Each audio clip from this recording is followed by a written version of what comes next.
আসসালামু আলাইকুম। আজকে আমাদের পড়ানোর যে বিষয়টা সেটা হচ্ছে পরমাণু বা অ্যাটম। তো পরমাণু বা অ্যাটম পড়ানোর আগে আমাদের যে বিষয়টা জানতে হবে সেটা হচ্ছে ম্যাটার বা পদার্থ সম্পর্কে। তো আমরা যে সকল জিনিস ব্যবহার করি দৈনন্দিন কাজে কিংবা আমাদের মহাবিশ্বে যে সকল জিনিসপত্র আছে তো সেগুলি হচ্ছে পদার্থ বা ম্যাটার। তো পদার্থ বা ম্যাটার কাকে বলে? যদি আমরা প্রথমে সংজ্ঞাতে যদি আমরা আসি, তো পদার্থ বা ম্যাটার আমরা যে সকল বস্তুর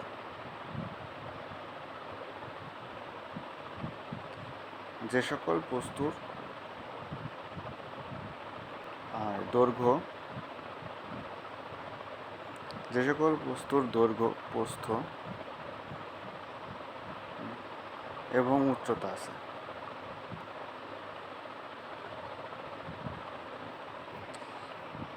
মেইনলি তিনটা, যে সকল বস্তুর দৈর্ঘ্য, প্রস্থ এবং কি বলতো উচ্চতা আছে তাদেরকে আমরা বলে থাকি হচ্ছে পদার্থ বা ম্যাটার।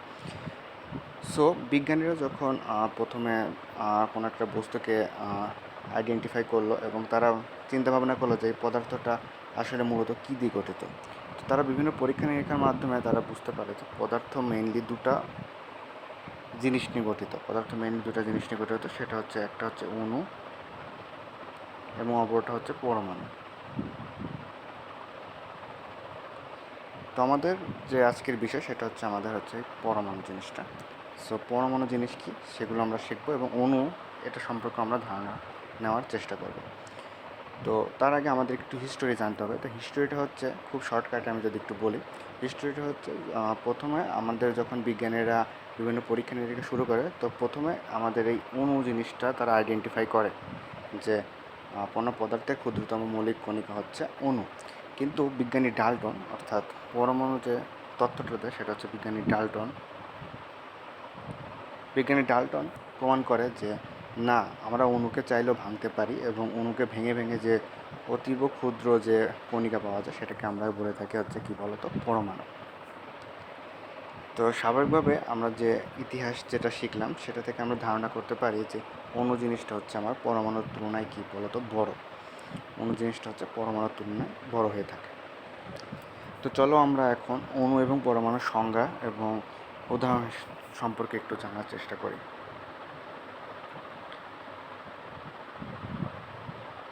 তো অণু কাকে বলে? অণু হচ্ছে দুই বা ততোধিক পরমাণুর সমন্বয়ে গঠিত হচ্ছে অণু। দুই বা ততোধিক পরমাণু,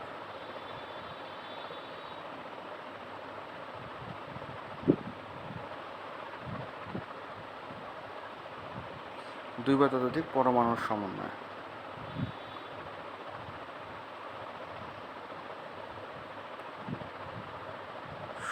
বা সমষ্টি। দুই বা ততোধিক পরমাণুর সমষ্টি হচ্ছে আমাদের মূলত মেইনলি কি অণু। তো উদাহরণ হিসেবে আমরা কি বলতে পারি? উদাহরণ হিসেবে আমরা আপাতত তোমরা মনে রাখো, উদাহরণ হিসেবে আমরা হাইড্রোজেন অণু বলতে পারি, বা পানি, বা এটাকে বলতে পারি নাইট্রোজেন ইত্যাদি। সো আপাতত হিসেবে অণু জিনিসটা হচ্ছে, দেখো অণু জিনিসটা হচ্ছে দুই বা ততোধিক কী বলতো দুই বা ততোধিক পরমাণুর সমষ্টি হচ্ছে আমার অণু। উদাহরণ হিসেবে হাইড্রোজেন অণু, পানি অণু একটা, নাইট্রোজেন অণু ইত্যাদি। আর পরমাণু জিনিসটা কি? পরমাণু জিনিসটা হচ্ছে পদার্থের মৌলিক কণিকা, ক্ষুদ্রতম মৌলিক কণিকা। ক্ষুদ্রতম মৌলিক কণিকা হচ্ছে আমার পরমাণু।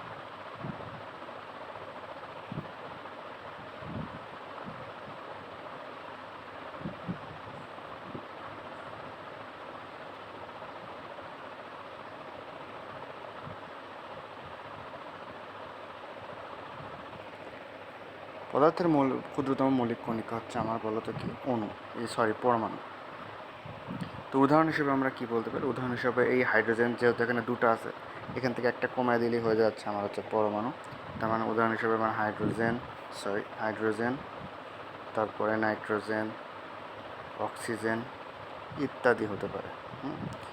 তো আপাতত জেনে রাখো যে পরমাণু এ পর্যন্ত আবিষ্কৃত যেগুলো হচ্ছে প্রমাণস্বরূপ সেগুলো হচ্ছে 90টি এবং সর্বমোট মোট মোট যে মোট হচ্ছে 118টি।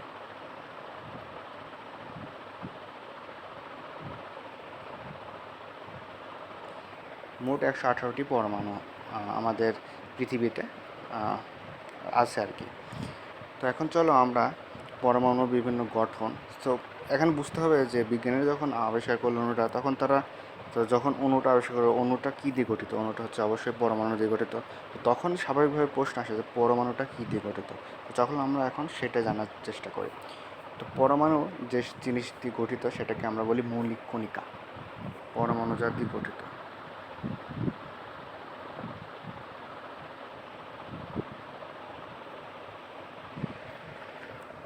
পরমাণু যেটা দিয়ে গঠিত সেটাকে আমরা বলি মৌলিক কণিকা বা মূল কণিকা। মূল কণিকা বলা হয়। তো এই মূল কণিকা হচ্ছে আমাদের 3 প্রকার। একটা হচ্ছে, যদি আমরা আসি, একটা হচ্ছে স্থায়ী স্থায়ী মূল কণিকা,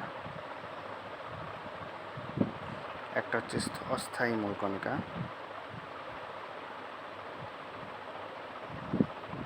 এবং আর একটা হচ্ছে কি মিশ্র বা এটাকে বলা হচ্ছে কম্পোজিট।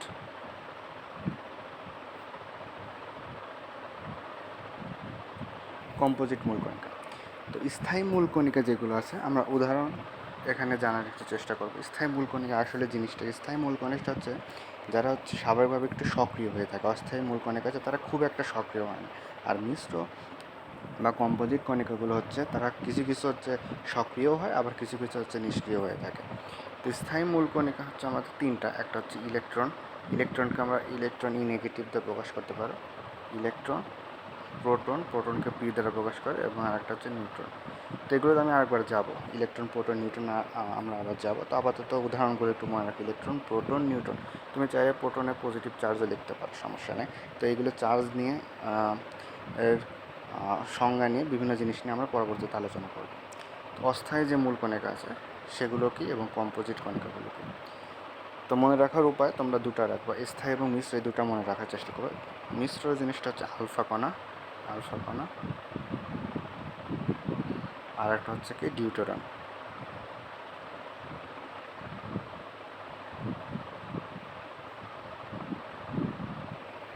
আলফা কণা এবং কি ডিউটেরন। তো এইগুলো বাদে যে সকল জিনিসপত্র আছে সেগুলি হচ্ছে আমার অস্থায়ী মূল কণিকা, যেমন পজিট্রন, গ্যামিট্রন, বিভিন্ন ধরনের ইত্যাদি জিনিসপত্র থাকে। সেগুলো হচ্ছে আমাদের কী বলতো, অস্থায়ী মূল কণিকা। তো আমি ডট এগুলো লিখতেছি না, কারণ এগুলো খুব একটা আসে না। তোমার মেইন টপিক থাকবে স্থায়ী মূল কণিকা এবং হচ্ছে মিশ্র, কম্পোজিট, হালকা পাতলা ধরনের। অস্থায়ী নিয়ে খুব একটা আলোচনা তোমাদের বইতে নাই। তো চলো এখন আমরা স্থায়ী মূল কণিকা নিয়ে একটু আলোচনা করার চেষ্টা করি। স্থায়ী মূল কণিকাগুলো কি? স্থায়ী মূল কণিকার ভিতরে আসতেছে প্রথমে হচ্ছে ইলেকট্রন।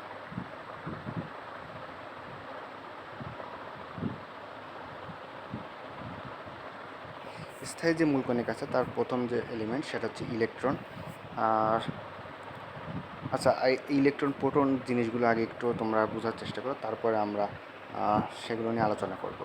বৈশিষ্ট্য আলোচনা পরে করবো। তো ইলেকট্রন, তারপর কী থাকে, একটা প্রোটন,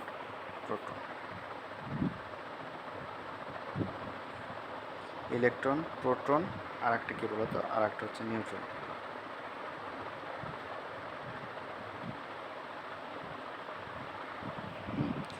তো আমাদের প্রথমে আর আবার একটু দেখে আসি, তারপরে তাহলে বুঝতে সুবিধা হবে। তো প্রথমে আমরা বলেছি যে পরমাণু, এই যে পরমাণুটা কোথা থেকে আসছে? প্রথমে হচ্ছে আমাদের বস্তু, যে কোনো বস্তু, পদার্থ থেকে আমাদের কি পরমাণুটা আসছে, তাই তো? প্রথমে অণু হয়ে আসলো, তারপর পরমাণু হয়ে আসলো। তো এই পরমাণু আবার কী দিয়ে গঠিত সেটা আমরা জানার চেষ্টা করতেছি। পরমাণু হচ্ছে যেসব পদার্থ দিয়ে গঠিত তাদেরকে বলা হচ্ছে মূল কণিকা। পরমাণু যা পদার্থ দিয়ে গঠিত সেটাকে বলা হয় মূল কণিকা। এই মূল কণিকা আবার 3 প্রকার। এই যে দেখো, স্থায়ী, অস্থায়ী এবং কি মিশ্র। তো স্থায়ীর ভিতরে কী কী কণিকা আছে? Electron, proton, neutron. অস্থায়ীর ভিতরে আছে ওই পজিট্রন, গ্যামিট্রন ইত্যাদি। আর মিশ্র, কম্পোজিট কণিকার মধ্যে আছে আলফা কণা এবং কি ডিউটেরন কণা। তো এখন আমরা জানার চেষ্টা করতে হবে এই ইলেকট্রন, প্রোটন, নিউট্রন বা এই অন্যান্য যে সকল মূল কণিকাগুলো আছে সেগুলো আসলে কীরকমভাবে অবস্থান করে। তো আমরা তোমাদের বোঝার সুবিধার্থে তোমরা বিভিন্ন ধরনের মডেল পড়ে থাকবে, এগুলো এখনও না, পরবর্তীতে পড়ানো হবে। তো আপাতত জেনে রাখো, ইলেকট্রন হচ্ছে আমাদের প্রোটন এবং নিউট্রন আমাদের অভ্যন্তরে থাকে, প্রোটন এবং নিউট্রন অভ্যন্তরে থাকে এবং সেটা পজিটিভ চার্জ হয়। প্রোটন এবং নিউট্রন অভ্যন্তরে থাকে এবং তার চারপাশে ইলেকট্রন থাকে। ইলেকট্রন সর্বদা কী থাকে বলতো? ঘূর্ণায়মান অবস্থা থাকে, একটা বেগে ঘূর্ণায়মান অবস্থান থাকে। আপাত দৃষ্টিতে কোনো একটা মলিকিউল বা কোনো একটা পদার্থের যা গঠন যদি আমরা হিসাবে কল্পনা করি, তাহলে প্রোটন এবং নিউট্রন সেটা কেন্দ্রে থাকবে এবং এই কেন্দ্রটার নাম হয়ে থাকে হচ্ছে নিউক্লিয়াস।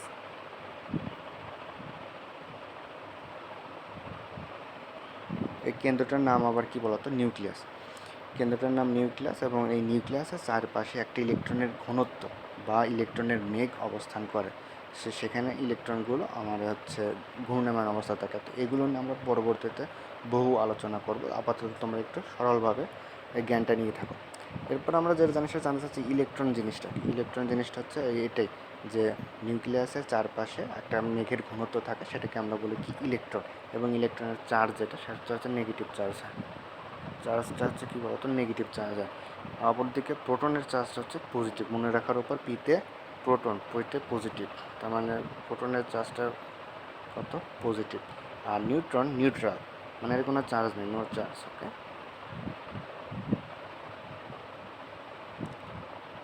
এর কোনো চার্জ নেই। আপাত দৃষ্টিতে এগুলো মনে রাখা তোমাদের জন্য সুবিধা হবে। তাহলে চলো আমাদের পুরো যে পড়ার সিস্টেমটা ছিল সেটা একবার রিভিউ করে আসি। তো প্রথমে আমরা জিনিসটা, আমাদের পড়ানোর টপিকটা ছিল পরমাণু। তো পরমাণু পড়ার আগে আমাদের যে জিনিসটা জানতে হবে সেটা হচ্ছে কী বলো? পদার্থ। পদার্থ কাকে বলে? যার হচ্ছে তোমরা অনেক আগেই পড়ে আসছো, যার দৈর্ঘ্য, প্রস্থ এবং উচ্চতা আছে বা বেদ আছে, সেটাকে আমরা কী বলে বলো? তো পদার্থ বলি। তো পদার্থ কী নিয়ে গঠিত? পদার্থ হচ্ছে এই অণু এবং পরমাণুর সমন্বয়ে গঠিত, এবং কিন্তু একটা দুটো না, অসংখ্য অণু পরমাণুর সমন্বয় হচ্ছে আমাদের কি পদার্থ গঠিত। আমরা দৈনন্দিন যে সকল জিনিসপত্র ব্যবহার করি সব কিছুই হচ্ছে অণু পরমাণুর সমন্বয়ে গঠিত। আমি যদি যে ফোনটা ইউজ করছি সেটা আমার কাছে ফোন না, সেটা হচ্ছে অণু পরমাণুর সমষ্টি। তো পরমাণু জিনিসটা আমাদের বিজ্ঞানী ডাল্টন ধারণা দেয়, ডাল্টন আবিষ্কার করে অবিভাজ্য। পরমাণু কী বলো তো? অবিভাজ্য। এই কথাটা তোমরা মনে রাখো। অবিভাজ্য জিনিসটা হচ্ছে যাকে ক্ষুদ্র ক্ষুদ্র অংশে আর ভাঙা যায় না, সেটাকে বলা হয় পরমাণু। আর অণুকে হচ্ছে ক্ষুদ্র ক্ষুদ্র অংশে বিভক্ত করা যায়। তো অণু কাকে বলে? দুই বা ততোধিক পরমাণুর সমষ্টি হচ্ছে আমাদের কী বলতো? অণু। তো অণুর উদাহরণ হিসেবে হাইড্রোজেন, পানি, নাইট্রোজেন অণু ইত্যাদি লিখতে পারি। আর পরমাণু হচ্ছে পদার্থের ক্ষুদ্রতম মৌলিক কণিকা, যা অবিভাজ্য আর কি, সেটাকে বলতেছে আমরা পরমাণু। যেমন হাইড্রোজেন আছে সিঙ্গেল পার্টি থাকবে আর কি, সেগুলো হচ্ছে পরমাণু, সিঙ্গেল পার্টিকেল। তো আজ পর্যন্ত পৃথিবীতে পরমাণু মোট আছে 118টি। তো আমরা পিরিয়ডিক টেবিল সম্পর্কে ধারণা নেব। সেখানে 118টি মৌল বিভিন্ন অর্ডারে ক্রমান্বয়ে বা সাজানো আছে। তো এগুলো পরবর্তীতে ধারণা পাবে ইনশাল্লাহ। তো এরপর আমাদের যে টপিকটা ছিল, এরপর আমরা আসলাম হচ্ছে এই পরমাণুর বিভিন্ন ধরনের গঠন নিয়ে। তো পরমাণু মেইনলি কী নিয়ে গঠিত?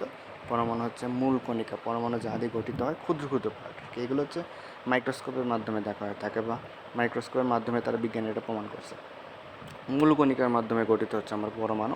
তো পরমাণুর ভিতরে কী কী থাকতে পারে? একটা পরমাণুর ভিতরে থাকে ইলেকট্রন, প্রোটন, নিউট্রন এবং মূল কণিকার 3 প্রকার: স্থায়ী, অস্থায়ী, মিশ্র। এবং স্থায়ী হচ্ছে ইলেকট্রন, প্রোটন, নিউট্রন। অস্থায়ী বিভিন্ন ধরনের আছে। আর মিশ্র বা কম্পোজিট হচ্ছে আলফা কণা বা ডিউট্রন কণা, এগুলো। তো একটু নোট দিয়ে রেখে রাখবো, এই আলফা কণা জিনিসটা মাঝে মধ্যে চলে আসে।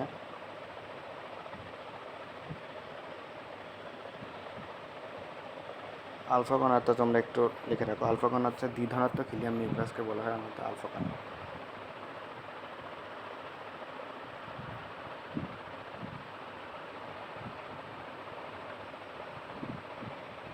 দ্বিধনাত্মক নিউক্লিয়াসকে বলা হচ্ছে আমাদের আলফা কণার। সংকেতটা হচ্ছে এই যে হিলিয়াম পরমাণু, দ্বিধনাত্মক মানে পজিটিভ বা তোমরা এটাকে 2+ লিখতে পারো। আর এখানে ভর সংখ্যা হচ্ছে 4, আর হচ্ছে প্রোটন সংখ্যা। তো এগুলো তোমরা পরবর্তীতে আলোচনা করা হবে। এইগুলো ভর সংখ্যা যে উপরে থাকে, প্রোটন সংখ্যা নিয়ে বা পারমাণবিক সংখ্যা যেগুলো যে নিচে থাকে, সেগুলো নিয়ে আমরা পরবর্তীতে আলোচনা করবো ইনশাল্লাহ। তাহলে দ্বিধনাত্মক হিলিয়াম নিউক্লিয়াসকে আমরা কী বলে? আলফা কণা বলে থাকি। তারপরে কী বললাম আমরা? ইলেকট্রন, প্রোটন, নিউট্রন নিয়ে একটু হালকা পাতলা জানলাম। যে ইলেকট্রন হচ্ছে আমাদের নিউক্লিয়াসের বাইরে অবস্থান করে। নিউক্লিয়াস হচ্ছে আমার প্রোটন এবং নিউট্রন যেখানে কেন্দ্রীভূত থাকে। আরেকটা জিনিস হচ্ছে যে কোনো বস্তুর সমস্ত ভর প্রায় প্রোটন নিউট্রনের এখানেই কেন্দ্রীভূত থাকে। যে কোনো বস্তুর সমস্ত ভর প্রায় এই প্রোটন প্লাস নিউট্রনের ভিতরেই কেন্দ্রীভূত থাকে। হ্যাঁ, ইলেকট্রন চারপাশ দিয়ে ইলেকট্রন মেঘের ঘনত্বের উপর দিয়ে জাস্ট প্রভাবিত হয়। তো ইলেকট্রন কী চার্জ বিশিষ্ট? ইলেকট্রন হচ্ছে নেগেটিভ চার্জ বিশিষ্ট, প্রোটন হচ্ছে আমার পজিটিভ, এবং নিউট্রন আর কোনো রকম চার্জ নেই। পরবর্তীতে আমরা এগুলোর ভর, তারপরে এগুলোর আপেক্ষিক আদান ইত্যাদি সম্পর্কে আলোচনা করার চেষ্টা করব। তো আপাতত তোমরা এই পর্যন্ত জেনে রাখো। ততদিন তোমরা ভালো থাকো। আসসালামু আলাইকুম।